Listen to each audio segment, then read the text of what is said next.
आज पढ़ेंगे हम लोग सर्वेइंग में अगला टॉपिक कर्व के बारे में। कर्व क्या होता है? एक सर्कुलर पाथ होता है इसमें, जिसके अबाउट हम लोग रेलवे या रोडवे को अलाइन करते हैं, लगाते हैं। इसमें 4 तरह के कर्व के बारे में पढ़ेंगे: simple circular curve, compound curve, reverse circular curve और ट्रांजिशन कर्व के बारे में हम लोग पढ़ेंगे। ये 4 टाइप्स ऑफ कर्व हैं जिसके बारे में हम लोग को आज पढ़ना है। तो सबसे पहले हम सिंपल सर्कुलर कर्व के बारे में पढ़ते हैं कि सिंपल सर्कुलर कर्व क्या है। एक कर्व होता है जो कि एक सिंगल सर्किल का आर्क होता है। The curve which is a single arc of the circle, मतलब एक ये सर्किल है, मान लिए एक ये सर्किल है और इसका ये आर्क पोर्शन है, ये आर्क पोर्शन है। तो इसी को हम लोग बोलते हैं circular curve.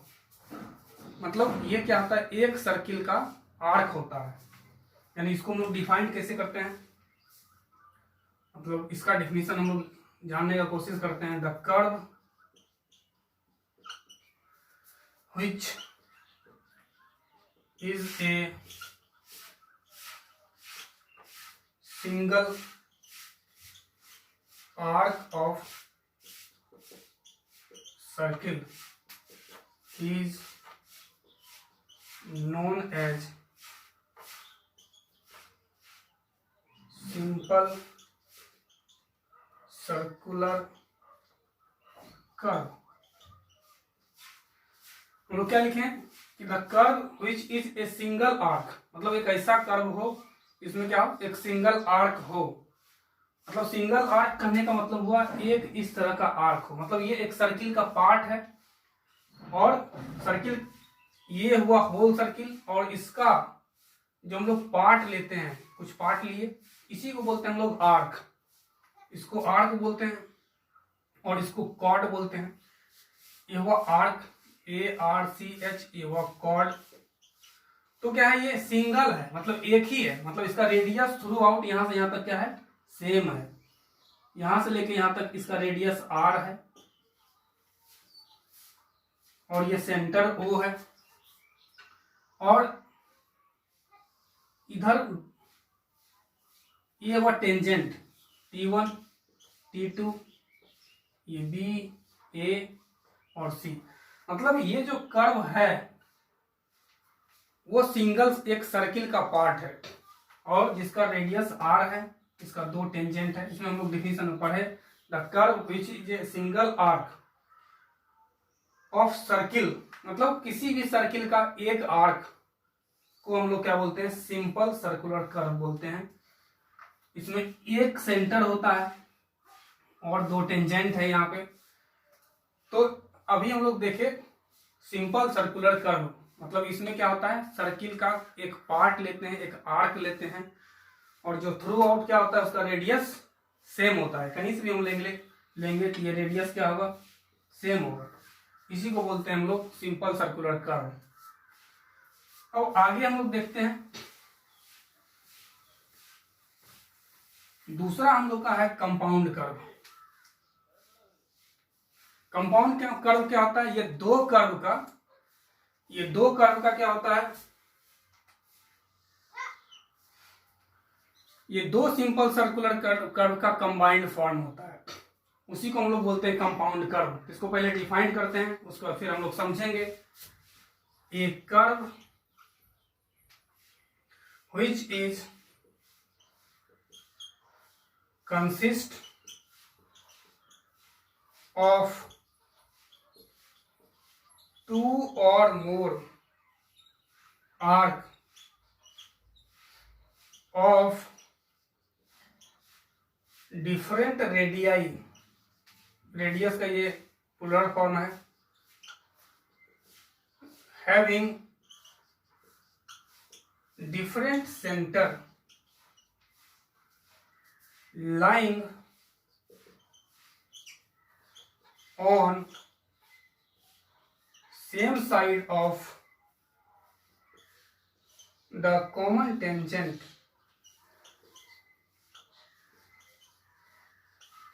lying on the same side of common tangent is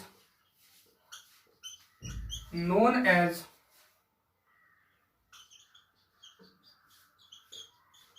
compound curve.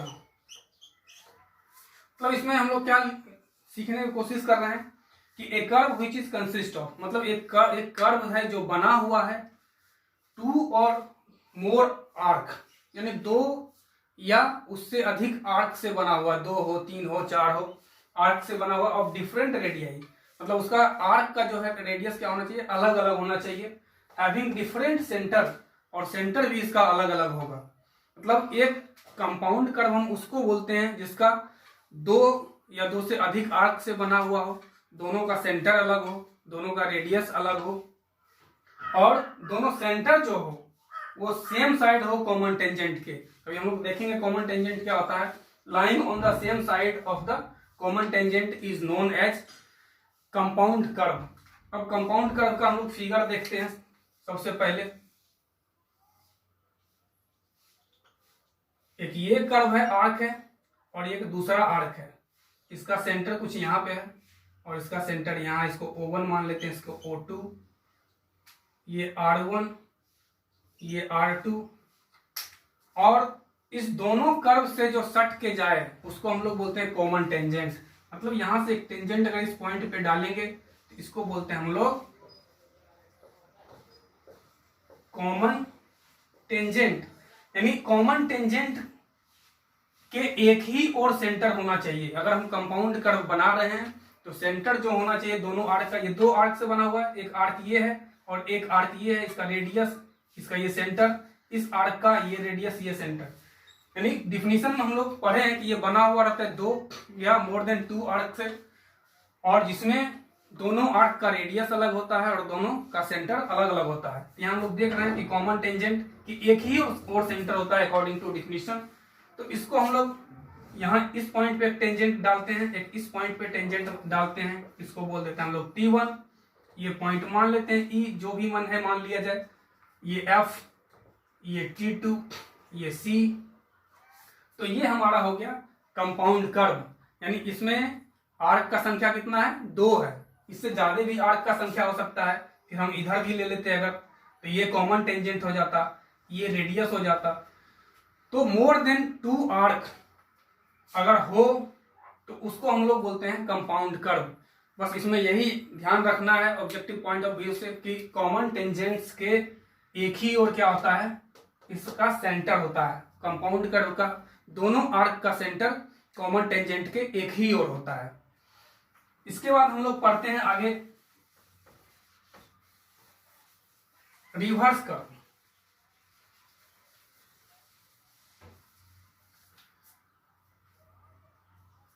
ये भी क्या होता है, एक कर्व होता है जो कि दो सर्कुलर कर्व का पार्ट होता है।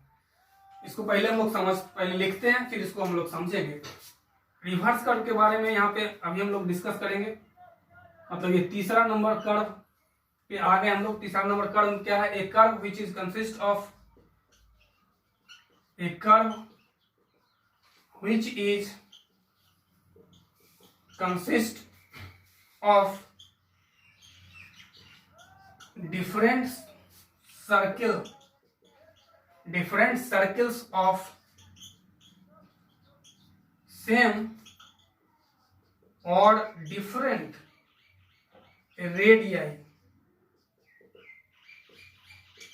is known as reverse curve। Reverse circular curve. इसमें एक पॉइंट और देखते हैं, the centre of curve is lies on opposite side of the common tangent. मतलब रिवर्स सिंपल सर्कुलर कर्व के बारे में पढ़े कि उसमें सिंगल एक सर्किल का पार्ट होता है, मतलब एक आर्क होता है। कंपाउंड कर्व में पढ़े वो मोर देन टू और मोर देन टू आर्क का कॉम्बिनेशन होता है।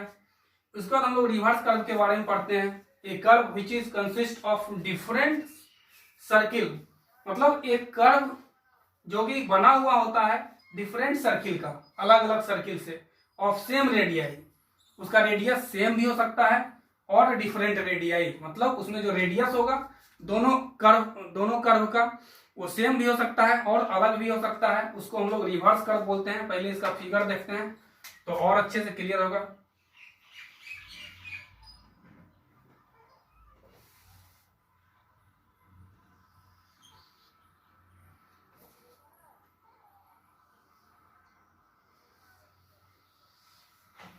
इसका ये कॉमन टेंजेंट हुआ,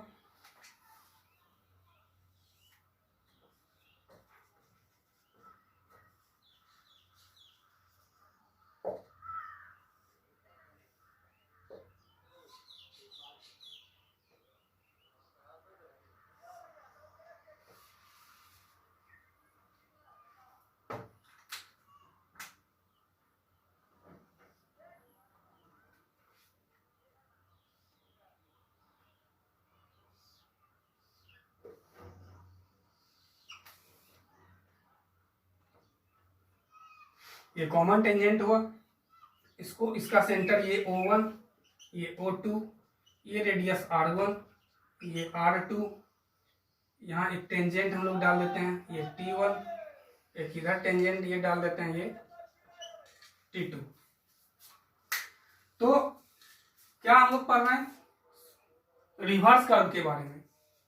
ए curve which is consist of different circles, ये अलग अलग सर्किल से बना हुआ है, ऑफ सेम रेडियाई, यानी ये रेडियस दोनों सेम भी हो सकता है या डिफरेंट भी हो सकता है, मतलब R1 R2 हो सकता है या R1 ये भी R1 या RR हो सकता है, is known as reverse curve. इसको हम लोग रिवर्स कर्व बोलते हैं।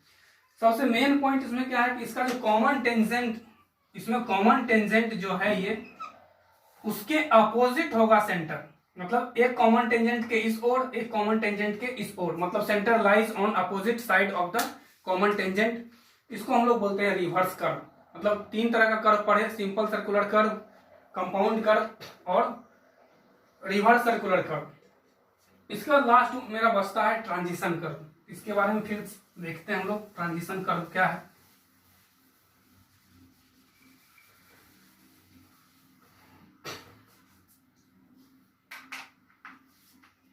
अब हम लोग पढ़ते हैं ट्रांजिशन कर्व के बारे में। A curve of varying radius infinity to R, इसको भी हम लोग समझेंगे, और R to infinity introduce between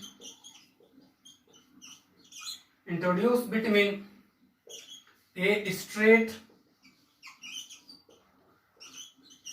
and circular curve is known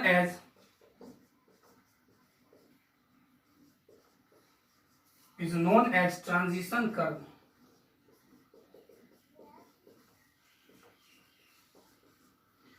अब इसको पहले समझते हैं कि मान लेते हैं कहीं एक रोड है, स्ट्रेट रोड है, और कुछ दूर के बाद यहां सर्कुलर कर्व है। इस दोनों को हमको जोड़ना है और एक व्हीकल इस पे मान लेते हैं कि चल रहा है।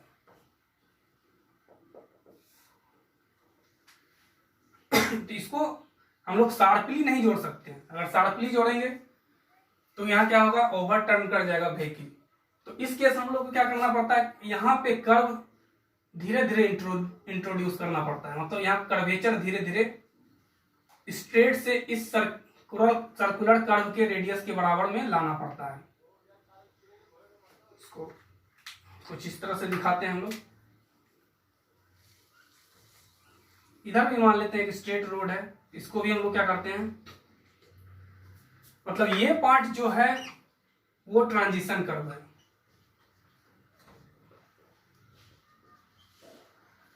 क्योंकि स्ट्रेट कोई स्ट्रेट रोड है, इसका रेडियस कितना, स्ट्रेट पोर्शन का रेडियस इन्फिनिटी, क्योंकि ये एक इन्फिनिटी के आकार का सर्किल होगा और उसी का ये स्ट्रेट वाला पार्ट हिस्सा होगा।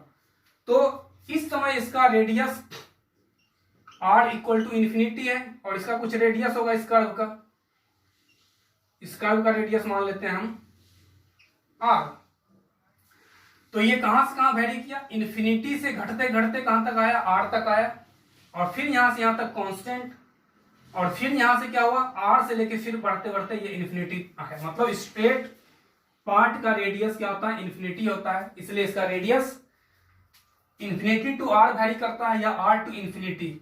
और हमेशा ट्रांजिशन कर्व को हम लोग एक स्ट्रेट पोर्शन और सर्कुलर कर्व के बीच में लगाते हैं, यानी एक ट्रांजिशन कर्व एक वेरियस मतलब वेरिंग रेडियस का क्या है, कर्व है, इसका रेडियस इन्फिनिटी से r तक वैरी करता है, और इसको हमेशा हम लोग एक स्ट्रेट रोड और सर्कुलर कर्व रोड के बीच में, मतलब सिंपल सर्कुलर कर्व रोड के बीच में इंट्रोड्यूस करते हैं, लगाते हैं, ताकि पैसेंजर जो व्हीकल में है वो कंफर्ट फील कर सके।